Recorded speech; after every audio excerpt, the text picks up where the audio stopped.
ese histórico en Venezuela. Trabajo arriesgó su vida.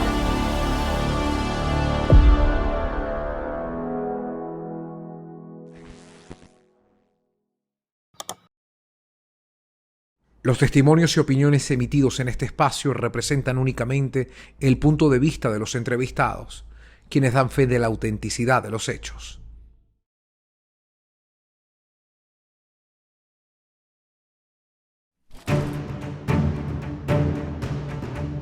El 24 de enero de 1958 fue el día después de la dictadura, el día después de la caída del poder absoluto, del miedo como forma de gobierno y del silencio impuesto.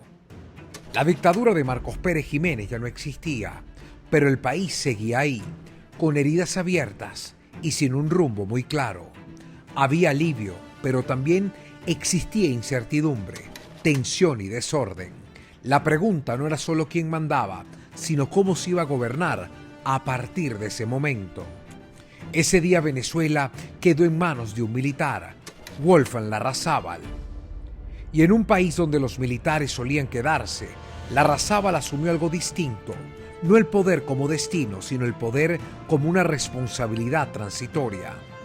El 24 de enero no marcó una victoria, marcó una obligación histórica para así evitar otro quiebre y abrir camino hacia la democracia. Bueno, yo soy Faida Marina Nament Larrazábal. Soy periodista, soy autora, tengo algunos libros por allí y otros en cocción. Soy sobrina y ahijada de Wolfgang Larrazábal. Eso me enorgullece. Él fue el que se hizo cargo de la transición hacia la democracia el 23 de enero de 1958, un día que es para mí histórico y simbólico y muy importante en nuestra historia. ¿Qué se pudo reflejar un 24 de enero de 1958? ¿Qué ocurría en el país? ¿Cómo estaba el venezolano? ¿Cuál era el sentimiento? ¿Cuál era la energía que tenía el venezolano para ese día? Bueno, fueron varios días. El 23 es un día inesperado Ujú, y que se produce luego de tensiones en las Fuerzas Armadas y no sé ujú. cuánto, ¿no? Incluso el golpe, se supone, la salida de Pérez Jiménez se contaba para el 22 y pasaron horas en que no estamos listos, hay una falla en no sé dónde, entonces tensiones entre los cuerpos y tal. Entonces, pero la Marina ya va a arrancar, ya está en el puerto, ya vamos a Puerto Cabello, no sé qué. Ahí estaba mi tío. Y de pronto el 23 ocurre porque, bueno, el 23 iba a ser un 22, pero fue un 23. Y, y yo creo que el 24 es un día que todavía es el mismo 23 prolongado, porque es la calle enfebrecida, se logra, es en la madrugada del 23, o sea, ni siquiera es de día, son las 3 de la mañana y ese 23 de enero, eh, bueno, Pérez Jiménez ve que no hay mucha opción, ¿no? Porque cuando tú estás soportado sobre las Fuerzas Armadas, estás sentado sobre las armas, estás muy tranquilo, porque lamentablemente las armas son la fuerza, ¿no? Pero si no están las armas contigo, si no están los buques contigo, si no están, bueno, eso. Él tenía, las fuerzas además las había unificado. Cuando mi tío se encargó en la transición, separó las fuerzas. Volvió a la naval, a ser naval y tal, pero él tenía todo fortalecido Integrado, como un monolito. claro. Entonces en ese monolito él estaba sentado allí. Eh, entonces, ¿qué ocurre? Nada, la calle estaba, yo no había nacido, tampoco me faltaba mucho por nacer, tampoco voy a, pero todo lo que he visto en mi vida, que es como en mi familia, toda esa historia la teníamos a mano y la manoseé mucho y las revistas y yo como periodista me interesé mucho en ver las revistas de época y las conservo. La gente dice, Faida seguro sabe, Faida no sé qué, es por eso, porque yo soy como guardona, desde un recuerdo romántico hasta, bueno, y para mí todo pasa un poco por el corazón, ¿no? Ese cariño por mi tío no es apenas que es mi sangre. De verdad, hubo una relación muy especial entre ambos, él y yo. Faita, Pero bueno, ¿qué quería el país para el 23 de enero? ¿Por qué? ¿Por qué se produce? yo siento y lo que he leído y lo que tengo como de memoria memoria como post-memoria, porque no lo viví, fue un día de celebración y de una agitación loca, febril, porque, bueno, la misma gente, o sea, ese mismo día se liberaron los presos políticos, pero es que no ocurrió solo en Caracas, en todo el país, fue como una cadena de Y de emocionalidad y de acontecimientos, ¿no? acontecimiento. Entonces, hacer todo de una vez. Vamos a lo primero a liberar los presos políticos. Vamos a crear una junta de gobierno. O sea, se instala todo. No hay como un chicle que se estira. Vamos a revisar esto, vamos a no sé qué, vamos con pinza porque esto está como muy duro. No, no, no, no. Era una cosa que era la fuerza, una fuerza emocional. Así lo veo y uno lo ve en los documentos. Siempre ves una gente corriendo el 23 de enero, ¿no? Las calles full. Teodoro Petkov, por ejemplo, él dice que estaba en la corredera porque también libre, no sé cuánto y tal, y creen que es un esbirro porque no sé, este catire, no sé qué, lo tuvieron que salvar. Él estuvo a punto de ser linchado porque hubo eso también. La misma fuerza se convirtió también en violencia en algún momento y bueno, mi tío Wolfgang decía, no, hay que respetar a la gente, empezamos un momento de paz. Él tuvo un discurso que parece que fue como muy interesante, de toma de posesión, de anuncio de lo que venía y de pedir la calma porque ahora empezaba un periodo que teníamos que disfrutar, no lamentar, ¿no? Ramón J. Velázquez, por ejemplo, que él recuerda, a las orillas de los caminos, las cárceles de Ciudad Bolívar, las cárceles la gente empezaba a salir a las calles y él dice que bueno, que él lo liberan, él estaba en una cárcel del sur, entonces él venía por carretera y la gente saludando. O sea, era una cosa como una fiesta que contarlo ya me eriza los pelos. Claro. Y me he erizado los pelos 1000 veces. Justamente hablar de esos primeros días después del 23 de enero, ¿no? ¿Qué sientes o qué quería el país? ¿Qué era lo más urgente? ¿Orden, justicia, estabilidad o simplemente evitar otro quiebre que podía generar más violencia? ¿Cuál era la emoción general del país? ¿Qué quería el país? Bueno, yo creo que esa es una estupenda pregunta, pero yo creo que no podía, o sea, el país yo creo que quería todo. O sea, no me imagino que dijeran queremos es justicia después que venga la libertad. Creo que en un momento así, cuando has anhelado tanto y que todas las cosas son necesarias, o sea, lo difícil es instrumentar y darle prioridad, si puedes escoger qué instrumentar primero, ¿no? Pero yo creo que tú deseas todo. Tú te imaginas que tienes una dictadura y dices, bueno, vamos a organizarnos primero el orden y después la libertad. No, tú tienes todo tu alma con ganas de ver a la gente que está presa injustamente, quieres verlo libre. Tú quieres que haya progreso y sabes que eso sí se va a demorar más. Las cárceles se abren con una llave. Ahora la economía va poco a poco. Entonces, bueno, había también dentro de toda la luminosidad y toda esta cosa de una escenografía Ujú. perejimenista, que de repente, bueno, cosas interesantes que se hicieron y que perduran y que, bueno, son parte de nuestra historia. eh, También es como muy afín a los dictadores hacer como construcción, o sea, una proyección de sí mismo es el hormigón, el cemento, ¿no? Pero yo creo que también es cómo hace la democracia y dices, no, yo estoy enfilado en esto. Y, y de repente puedes convencer a algunos, porque la idea del progreso y el desarrollo no tiene por qué desagradar. Pero si tú lo haces porque estás tan empeñado y hay algo de narcisismo en todo dictador, ¿no? Eh, Quiero también que quede algo de mí. Yo quiero el legado, quiero Mm, la estatua, quiero el agradecimiento, quiero el hormigón. Quiero estar en la historia. Quiero estar en la historia y visualmente allí, o sea, no es solamente que quede mi Mm. recuerdo, una fotico por ahí. Entonces eso afecta, pero yo creo que una persona que quiere convocar la democracia no escoge, quiere hacer todo, quiere ordenar y quiere Justicia, revisar quiere las cuentas, libertad. quiere hacer a lo mejor este plan de emergencia que ha sido muy criticado, pero fue como una solución. La gente que está desesperada, vamos a darle algo de urgencia, pero él sabía que eso no era una cosa que se iba a prolongar. ¿Por qué? Si él mismo convoca las elecciones, él no es una persona que se quería Quedar en el poder. eternizar. Él era un demócrata siempre. ¿Qué decía tu tío Wolfgang? ¿O qué decía la historia? ¿O qué comentaba desde un punto de vista, incluso entre amigos, hablando en materia política, del quiebre del 23 de enero? ¿Por qué hubo un quiebre el 23 de enero. ¿Cuál era la percepción de Wolfgang de lo ocurrido el 23? ¿O es lo mismo que dice la historia? ¿Por qué se llega al 23 de Ajá. enero? Porque hay un quiebre, no del 23, sino el 23 es el quiebre. Bueno, yo creo que la posibilidad de ser libre es algo tan humano que no está solo en el 58, en los 90, en los 2000 y tanto, en 1500, en el 1789 de la Revolución Francesa.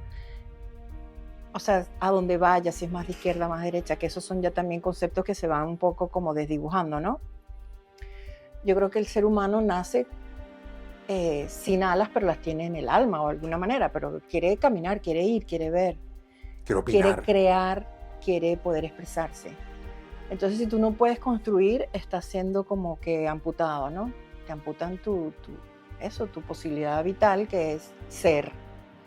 Entonces, bueno, yo creo que si de repente había eso, aquí hay orden, eso que decían, aquí se puede dormir con las puertas abiertas, pero el que hable entonces va para la cárcel. Entonces ya empieza a decir, bueno, qué chévere lo de la puerta abierta, pero ¿qué pasa con las que están en la puerta cerrada? ¿Qué pasa con los que se tienen que estar encadenados? Entonces ahí hay una dicotomía que yo creo que cansa. Si después hay también ciertos contratos, no se habla mucho de eso, de la corrupción en el gobierno de Pérez Jiménez. Se habla siempre de que era dictador y que era mano Y lo que firme, dejó en pero temas de ordenado. estructura. Y Exacto. que de ahí llega el orden. Y de ahí llega el orden. Entonces dice, tener las arcas, tener comisiones, eso es orden.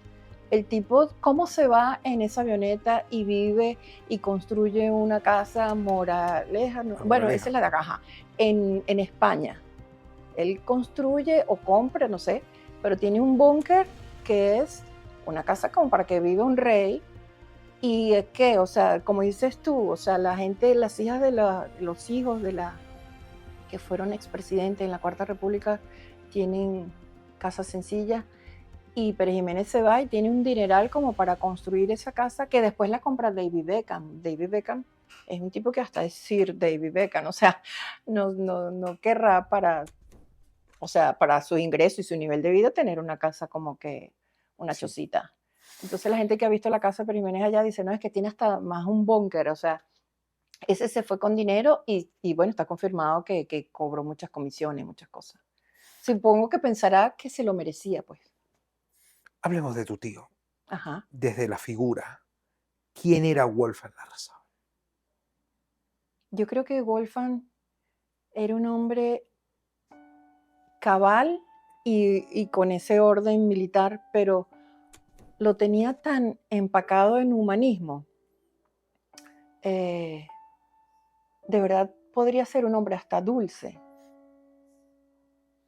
Él me tomaba en cuenta, por ejemplo, a mí. Yo era bueno, entre la familia muchos lo pusieron de padrino de los hijos, los sobrinos, qué sé yo.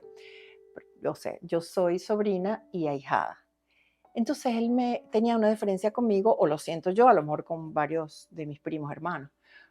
Pero, por ejemplo, él estaba de embajador en Canadá y yo era una niña y yo le escribí una carta y él me la contestaba. Y aquí llegaba el correo, antes de haber ese correo, no, email, no sé qué.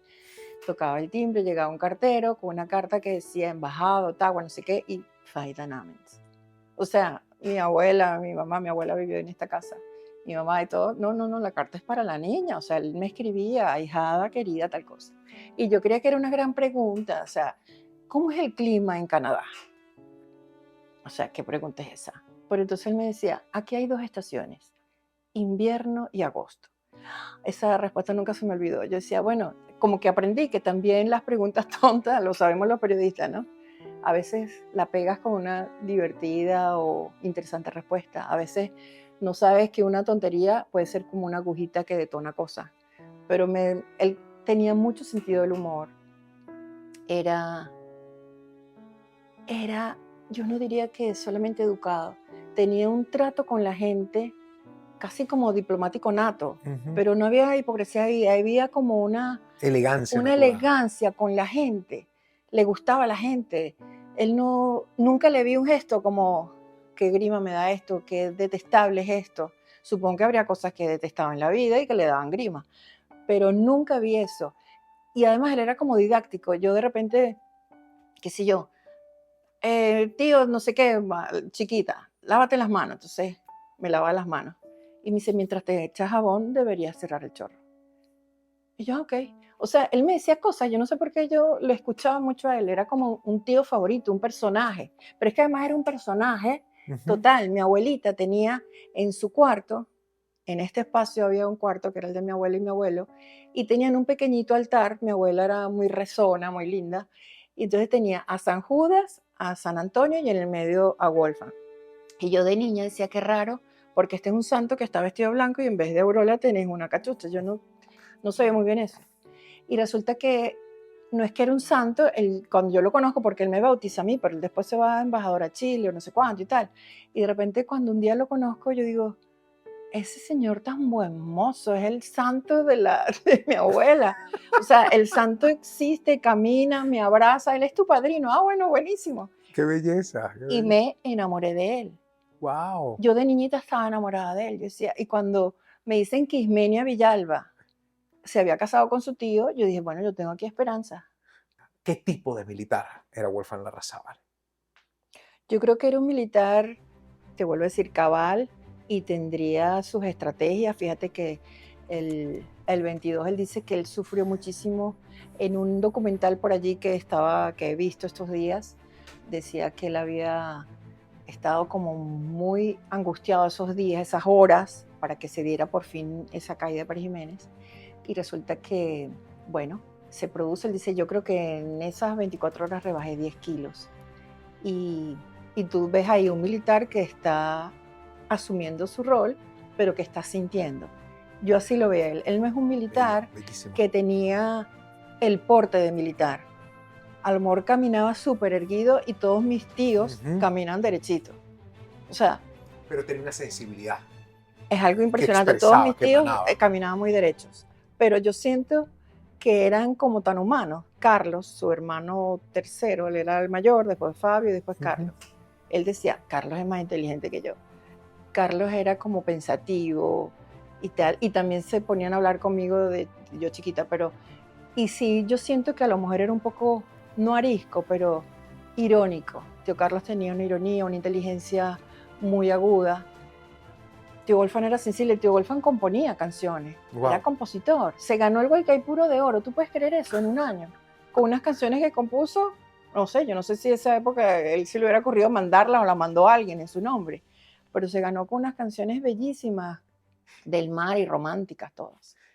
¿Cómo era su relación con Pérez Jiménez? ¿Qué decía de Pérez Jiménez? ¿Alguna vez lo comentó en casa, en la intimidad? ¿Quién era Pérez Jiménez para Wolfgang Ahí Larrazábal? sí no, porque no vivía con él, pero mis propias primas, hijas de él, dicen, ahora que tú dices cómo era el militar, me dice, bueno, nosotros teníamos una disciplina de la cocina, de la comida, llega con las manos lavadas, peínate y tal, pero no era una cosa de esa cartesiana del militar que es hasta duro en hablar. Tú hablas con militares que tienen hasta un vozarrón que yo imagino que le dirán a la esposa, mi amor, te traje una flor. O sea, eso no te seduce para nada porque parece que te está diciendo con el mismo tono, te puede decir, estoy bravo contigo, ¿no? Exactamente. Tío Wolfgang no. Él era una persona, o vamos a decir Wolfgang Larrazábal, no, bueno, no importa, mi tío. Siento que de él se veía más la bonomía, esa bonomía que hasta diagnosticó Fernando Rizquez una vez, este psiquiatra, que decía que, bueno, que Wolfgang Larrazábal, tu tío, no sé qué, una vez por un despecho que yo fui a su consulta, entonces me dice, sobrino de Wolfgang era un hombre muy bueno. Yo digo, ¿qué cosa? No me dice si era neurótico o era tal, sino que tu diagnóstico es que bueno. Y me dio risa, ¿no? Bueno, o sea, está diagnosticado como buena persona. Y eso que no está tan bien visto, pareciera que ser bueno es ser de la cancelación, woke, no sé qué, tal, culposo, miedoso, tal. Resulta que yo creo que la bondad te hace también crear y tener temple. Claro. ¿Por qué no? ¿Y Marcos Pérez Jiménez, su relación con Marcos? Ajá. No sé mucho de eso, pero sé que, por ejemplo, mis primas dicen que en la casa tenía separado su historia de afuera como militar, no sé qué, en su casa era el padre y lo tenía como bien diferenciado. Y creo que eso, que le gustaba tocar guitarra, o sea, mi prima Enid me dice, nosotros no nos imaginamos que él iba a ser presidente 3 días antes. O sea, de verdad tenía como bien reservado su hogar como para que fuera su refugio, ¿no? no era una prolongación, aunque tenía un sótano que él lo llamaba el camarote, y ahí tenía reuniones políticas, no sé qué. Aquí en esta casa se hacían reuniones políticas, y yo me acuerdo que yo me escondía detrás de los sofás porque me fascinaba. Yo no sé si entendía el 75% o el 25%, pero me gustaba. Ahora, con Pérez Jiménez, yo creo que hay gente que piensa, bueno, él lo escogen porque tenía un grado mayor, esa es una explicación. No sé si esa basta. Pero yo sé que Pérez Jiménez, por ejemplo, lo pone de director del Círculo Militar. Yo creo que eso es como, vamos a rebajarte. Yo sospecho de ti, que estás en el grado mayor y no te veo muy proclive a mí, muy tal, ¿no? Y cuando le pregunta el 22, mira, está pasando esto, ¿qué hacemos? ¿Con quién tú estás? Entonces, ¿te quieres venir para acá? Mira, Flor le dice que no. Él está en la escuela militar y le dice sí mismo, ¿dónde está la revolución?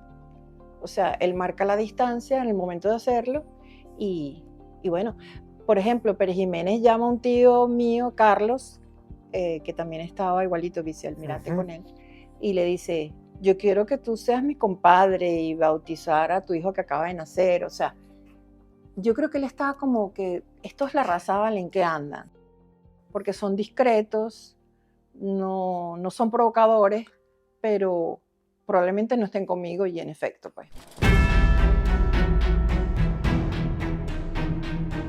Tras la caída de Marcos Pérez Jiménez, Venezuela quedó ante un vacío de poder y un enorme desafío institucional. En medio de ese contexto, Wolfgang Larrazábal, almirante de la Armada, fue llamado a encabezar la Junta de Gobierno Provisional. Su papel fue clave: garantizar orden, abrir el sistema político, liberar presos políticos, legalizar así partidos y convocar urgentemente a elecciones libres. No gobernó para quedarse, sino para conducir una transición. Así comenzó el camino de Venezuela hacia la democracia. ¿Qué se dice la historia o qué dice la historia sobre aceptar esta responsabilidad, esta medida en un país con una revuelta social para el momento? ¿Cómo fue ese compromiso? Yo creo que el consenso es perfecto, porque cuando tú estás en un momento explosivo, si viene alguien con el mismo carácter o talante, es así como encontrar dos fuegos. Él no era, a lo mejor los bomberos son fantásticos, no iba a decir que a lo mejor no era solo un bombero, pero pudo ser un bombero y pudo dar más que eso, sus estrategias, sus consensos. Fíjate que hay una junta militar primero que incluso buscando ese consenso, creo que está un militar que se llama Roberto Casanova, otro Villate, que son como que han estado cerca o en puestos clave alto del mundo militar. Y la misma gente protesta y es oída, punto. O sea, él era un demócrata, pero León Zapata, cuando él muere, le dedica una caricatura, dice, se cuentan con los dedos de una mano los militares como Larrazábal, tan demócratas, algo así. O sea, lo reconoce el día que se muere y, bueno, es una historia muy bella. Zapata era pana y después le regala enmarcada la caricatura a mi prima, que se iba a pasar, Pero bueno, la historia es esa. O sea, yo creo que es un hombre demócrata porque en mi familia había eso, había gusto por la conversación. La conversación es importantísima. Es inteligencia, es una forma de amor también. Cuando nos oímos, no solamente yo te digo lo que yo quiero que tú escuches, sino cuando yo también oigo tus razones, aunque no estoy de acuerdo. Y eso no es debilidad. Yo creo que eso es lo más fantástico que hay, porque en ese puente se hilan cosas que pueden ser mucho más nutritivas, porque tú no eres perfecto y lo que yo te diga puede servirte. Y lo que tú me digas a mí puede servirme, aunque yo esté firmemente convencida de lo que yo creo y pienso. ¿Cómo se plantea la transición democrática inmediatamente después de la salida de Marcos Pérez Jiménez? ¿Qué cuenta la historia, maestra? Bueno, yo creo que al hacer la junta de gobierno y hacerla al principio con elementos de todos los sectores, después ingresa Eugenio Mendoza, pero todo eso es muy rápido. No es una cosa de meses, sino la junta de gobierno se constituye y ya con eso es, bueno, vamos a sentar la base de la democracia. Él hace esa transición, en ese momento hubo 2 golpes de Estado y él los sorteó que, bueno, Castro León se va del país, no sé qué, no hay fusilamientos, nada así, vamos a ser democráticos. La persona que está haciéndolo mal, pues bueno, se va exiliado, le damos de baja, vamos a ser incluso hasta honorables. Él tiene su punto de vista, pero ahorita no está bien que esté aquí dando golpes. Y bueno, afrontar 2 en 10 meses. Imagínate tú que él no cumplió ni un año de gobierno. Él decide participar en elecciones, las convoca y la gente, bueno, pero ¿por qué no te quedas ahí? No, o sea, no vine a atornillarme, vine a que se sembrara la democracia. Y la democracia se sembró. Él llegó de segundo a unas elecciones que eran como, ay, interesantísimo, creo que 2 millones de personas votando. Tú te imaginas eso ahorita, ¿no? 2 millones, o sea, es como solo Caracas, pues una parte de Caracas. 2 millones y creo que, bueno, Betancur gana con 1 millón y tanto, él tiene como 900.000, bastante cercano, Caldera 400 o 500, y ahí se reparten la cosa. La gente me ha dicho, si hubiera habido televisión, tu tío gana porque era demasiado guapo. O sea, un chiste que me han dicho algunos Era amigos guapo tu periodistas. tío. Muy guapo. ¿Qué país palpa Wolfgang Larrazábal? Bueno, yo creo sentir que él debió palpar un país que tenía esa suntuosidad, ese empuje petrolero, esa vitalidad que da a lo mejor en la superficie el dinero y a la vez como unas desigualdades, ¿no? De repente vamos a movernos a Caracas, que allá hay mucho movimiento, empieza como esa migración a la ciudad, que después se ha consolidado y que además es algo mundial, ¿no? La 60 o 60 y tanto, casi 70% de la población mundial vive en ciudades. Tú ves como, por ejemplo, España, hay pueblos de 2.000 habitantes, entonces deben ser como encantadores, ¿no? Pero bueno, ese ritmo frenético que de repente seduce, pero también puede ser estresante, de todas maneras te ofrece las posibilidades de tener hospitales, escuelas, no sé qué tal, está como más surtido, ¿no? Entonces yo imagino que él encuentra un país que le falta, que tiene muchos sueños hasta de que fuera una energía nuclear, pero que de repente faltaban escuelas. Lo que hizo la democracia se dedicó a hacer universidades. Y la gente, ay, pero no hizo, no sé, la represa del Guril, no sé qué, la democracia tiene más obras, diría yo. Palpable, sí. Que esos 10 años de Pérez Jiménez, que son dudosos, tienen una parte chocante, la parte de la censura de prensa, Sí. esa parte de que, bueno, que hubiera personajes como Pedro Estrada, que tú dices, bueno, es como para una serie, novela, sí, el tipo con su elegancia y su belleza y su maldad y manejar a la gente que iba, por favor, mi hijo, entrégame a mi hijo, bueno, le entregó a su hijo y tal cosa, o sea, es como eso, como de película de los años 40, el maloso, ¿no? Y tú dices, bueno, nosotros venezolanos hemos tenido eso, o sea, tenemos un bueno, un malo, un no sé qué, y dentro de todo incluso como que se logró como separar esa agua de ese aceite y se construyó una democracia que duró un buen tiempo. Todavía está en nuestro ADN. ¿Cómo se plantea la transición democrática? ¿Cómo logra ese consenso y logra tomar...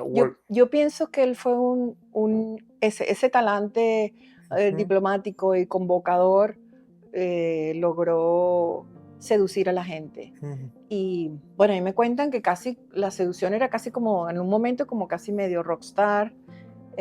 No sé si eso le encantaba a él, pero a mí me dicen que, por ejemplo, en un vuelo a Maracaibo ya estaba en campaña, la gente se salió de las barandas y no sé qué, llegó hasta la pista de aterrizaje y empezó a mover el avión Wolfgang para que bajara.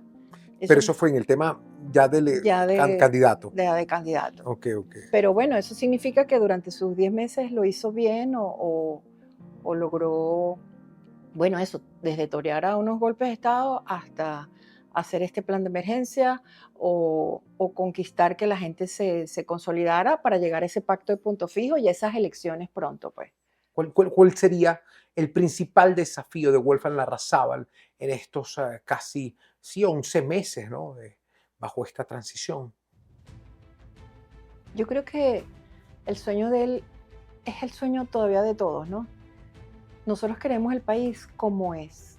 Nosotros tenemos una idiosincrasia amorosa, sana, somos gente solidaria, Entonces, un país que te corta la libertad te está prohibiendo no solamente cumplir tus sueños, sino, bueno, no puedes ser solidario, no puedes ser no sé qué, estás como, eh, bueno, también un país que tuviera progreso, un país que tuviera educación. Yo creo que él se encuentra con un país que está dividido y quiere unirlo y quiere luchar por eso.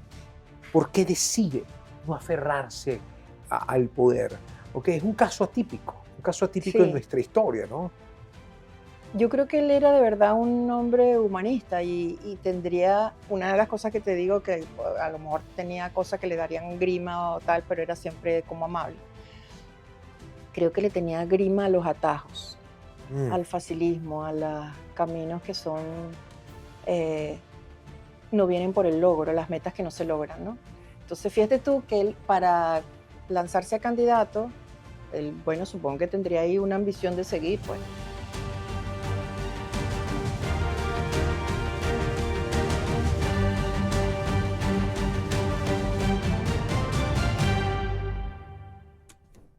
Y se lanza y se retira de la presidencia y queda Garzanabria, que es en ese momento que se crea que, por ejemplo, el parque, que el Ávila fuera parque, gracias a Dios que es un parque y no, y lo tenemos ahí, ese referente verde para adorarlo, cuidado, ¿no? Bueno, eso es una digresión.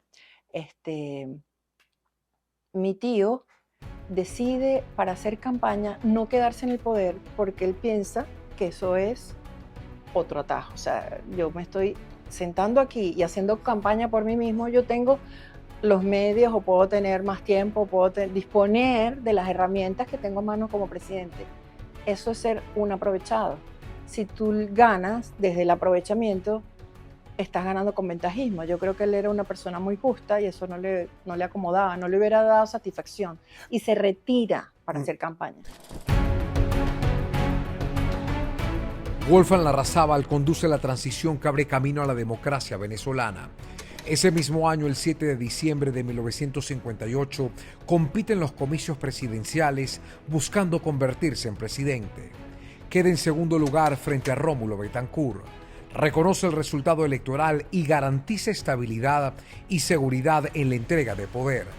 A partir de ese entonces se va apartando progresivamente de la política, dejando como legado haber facilitado una transición sin ruptura ni violencia. ¿Por qué apuesta un militar a la democracia cuando el país no tenía todavía el rumbo fijado? Es una pregunta interesante. No sé si no lo tenía fijado, yo creo que ya estaba marcado un camino. Y el hecho de que hubiera partidos políticos que habían estado ilegalizados. Que fue una de las acciones más claro, alabadas, ¿no? Exacto. Wolfgang. Los partidos políticos empiezan a ver, empieza a ver el debate. Yo creo que más bien él sintió que había ese pulso y que era el momento. Y fíjate que las elecciones gana Betancourt y me parece fantástico que empieza un periodo que de verdad hubo guerrilla. O sea, los que no estaban contentos con este modelo siguieron. Pero ¿cómo se fue manejando eso? Desde Betancourt, Leoni, hasta Caldera, la pacificación, vamos a no sé qué, hubo combates, pero también hubo convocatoria, combate y convocatoria. Yo creo que la democracia se hizo a pulso, pero empezó, ¿por qué postergarla? Vamos a hacerla ya. Bellísimo. ¿Por qué no? Eso que dicen de lo bueno poco, yo creo que es un refrán fascista, No, de lo bueno todo. Que comentaba Wolfgang, como bien hemos ya hablado, las ganó Rómulo Betancourt, ¿no? También sería interesante cómo asume Larrazábal el triunfo de Betancourt.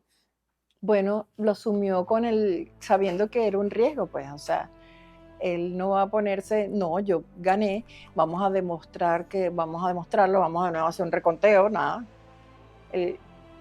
Me cuentan mis primos que vivían, mi primo Fernando, que es el menor, y Enid y Eluz, dicen que llegaron a la casa ese mismo día de las elecciones, un gentío se fue llenando Santa Mónica, la calle Reinaldo Hahn de Santa Mónica, buscando, bueno, ¿y usted no se va a poner a levantarse, a pelear que ganó las elecciones? Y él que les dice, ya el pueblo habló, aceptemos lo que dijo. Así le salió a la gente desde su casa al muro, afuera, al jardín. ¿Crees que esa decisión tan acertada de aceptación del resultado generó una base importante? Te iba a decir esa palabra, es como una base. Hay que aceptar. aceptar que perdiste, así como aceptar que ganaste y que tienes esa responsabilidad. ¿Qué deja Wolfgang Larrazábal en familia? Para hablar luego qué deja para el país. ¿Qué deja como ser humano? Bueno, su memoria es tan vívida. O sea, yo creo que nosotros hablamos siempre, él tenía, después que él se mueren dos hermanos que lo siguen y quedan vivas las hembras, pero también se mueren primero sus cuñados. Él fue un hombre longevo, murió de 92 años y yo creo que casi que decidió morir porque él estaba sanísimo. Y de repente dijo, yo no sé, yo me siento, había muerto su esposa, me siento un poco solo y yo creo que ya viví bastante. Y no quiso comer como 3 días y la gente, no, pero las hijas, todo el mundo, pero ¿qué le pasa al tío? Y se murió como a los 3 días. O sea, él como que Decidió. tuvo esa sabiduría del elefante que se va para el cerro lejos. Y bueno, nada, yo creo que todo, o sea, sus gestos son, todo nos queda humor, nos queda cartas, nos queda cuentos, nos queda esa demostración de que la democracia es una forma de articular la vida, no solamente políticamente, sino también si tú eres demócrata, tú crees que hay que escuchar a una autoridad, no es que eres anarquista, pero la democracia permite que convivan los que piensan distinto, así como está el Orinoco y el Caroní y el Orinoco, pues distintos colores pueden caminar juntos, van al mar y, y seguramente se mojan un poco, pero yo creo que es importante eso, la variedad. ¿Qué deja para el país Wolfgang Larrazábal? ¿Cuál es la gran lección que deja? Bueno, yo creo que esa vocación democrática es un abrevadero, ¿no? Vamos a ver lo que escribe, lo que dice. Yo tengo un libro escrito por él que no se ha publicado y me lo dejó, es que estaba extraviado. Entonces apareció recientemente, yo digo, bueno, esto es una maravilla que aparezca ahora y pueda servir para revisarlo, para Analizarlo, entender analizarlo. sus pensamientos de la época, Sí, claro, claro. y que está vigente. Yo creo que debe estar todo vigente. Es un libro así de gordo, Wow. escrito en máquina de escribir. Y yo creo que deja eso, la democracia, que no es poco. Y además una cosa como un sentimiento de amor por Venezuela. Todo lo que hizo fue por amor a Venezuela. Yo quiero ser candidato porque quiero hacer cosas por Venezuela. Yo quiero ser senador porque quiero hacer cosas por Venezuela. Yo quiero preocuparme por el deporte. Yo quiero preocuparme por, no sé, cantarle una canción al país, o sea, Por la gente. por la gente. En tiempos de transición, en tiempos de unificar, en tiempos de leer al país, lo que clama, lo que exige, lo que busca, ¿cuál es el mensaje que deja la historia a través de la presencia de un hombre como lo fue Wolfgang Larrazábal? El matiz, creo yo. Porque tú puedes decir, bueno, al que no entiende la democracia, vamos a darle una oportunidad. Pero si va a dar un golpe, bueno, vamos a darle a lo mejor, no lo vamos a recluir en una cárcel, vamos a castigarlo, vamos a torturarlo, como ocurrió durante el gobierno de Pérez Jiménez, que hubo torturados. Eso no vamos a hacerlo, bueno, te vas de exilio. Ese matiz no es que es indiferente cuando no entiendes, sino que la vida puede hacer el engranaje. Si no lo entiendes ahora, lo puedes entender más adelante. Eso es una forma también de esperanza y amorosa de entender lo que es el ser humano. O sea, si yo simplemente te torturo, estoy aniquilando toda posibilidad de esperanza, porque tú lo que mereces es ser torturado y aniquilado, pues. Eso es como la pena de muerte, ¿no? ¿Qué tan importante es una transición y qué tan importante fue asumir ese reto en aquellos años? Mira, la palabra transición puede sonar como un embudo, puede ser como incómoda, como un corsé, puede parecer un sedazo. Unos quedaremos fuera y otros pasaremos.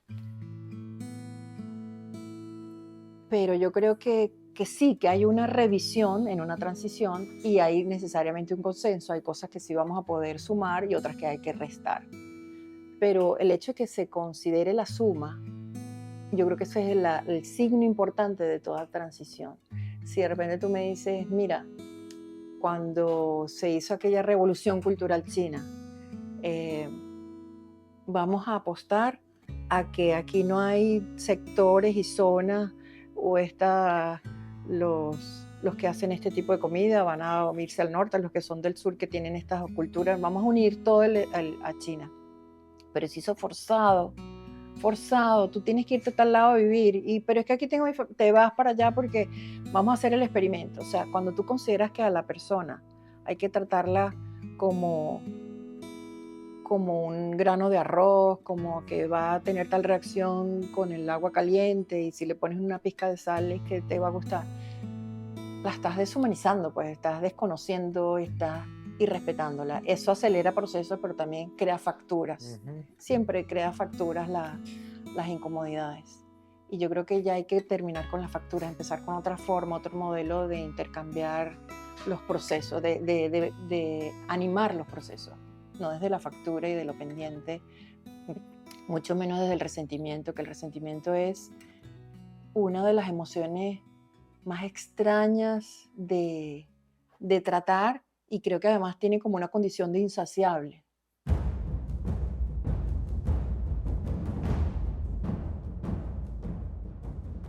Wolfgang Larrazábal fue un militar de la Armada, pero entendió algo que va más allá del uniforme, que el poder no siempre se ejerce quedándose. Amó a su familia, fue un hombre atento, caballeroso, cuidadoso de los detalles y profundamente comprometido con Venezuela. En un momento clave de nuestra historia, él eligió la transición, eligió la democracia, pero sobre todo eligió entregar el poder en lugar de aferrarse a él. Y en esa decisión, silenciosa pero firme, dejó una de las lecciones más claras de la Venezuela que quiso ser.